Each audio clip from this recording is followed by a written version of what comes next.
Thank you so much for your posts. We have a Pentair Master Temp 400,000 BTU natural gas pool heater. Our gas bills in California are $600 to $1,200 a month. And since we have solar electricity, we were wondering if it's cost effective to go to an electric pool heater since gas costs so much here. If so, what electric heater do you recommend? The rule of thumb has always been electric heat always costs more than gas.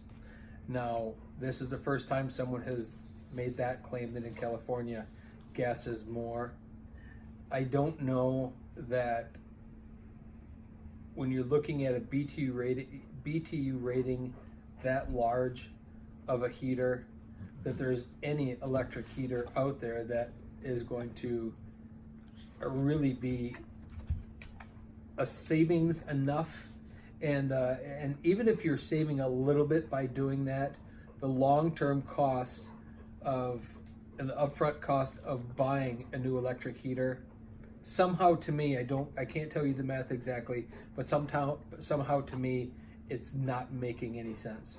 I think instead there are other ways to conserve some of that heat if you're running a 400,000 BTU heater, and if a solar cover, unless the solar cover is not achievable because of the shape of the pool or the size of the pool. There are also things called liquid solar blanket, which could also be used, and there's either things that can be dropped in the pool, and it's kind of a cool system. What it's doing is if you drop it in the pool, it is slowly being squeezed by the water pressure, and it's releasing a 1 molecule thick layer of virtually paraffin wax that coats the surface of the pool.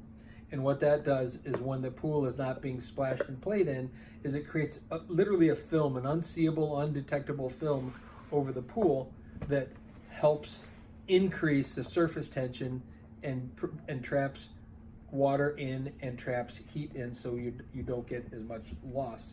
And that's certainly a way that increases the efficiency by considerably, a lot more than I would have imagined.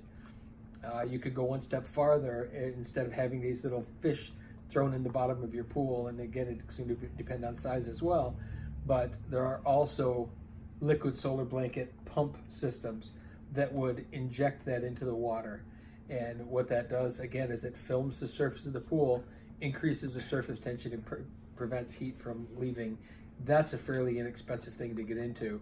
And getting back to the original question, I don't have a clear answer with that, because it seems to me that if you were using an electric heater in replacement of a 400,000 BTU gas heater, that it could and should be outrageously expensive to run, let alone install in the first place, and have the proper, because now when you're talking that, now you've got all kinds of electrical costs of hooking up, because you can't just hook a heater that big to a traditional breaker that might be there. You're going to have all kinds of electrical issues to take care of as well. So I'm not thinking that electricity would be the way to go in this case.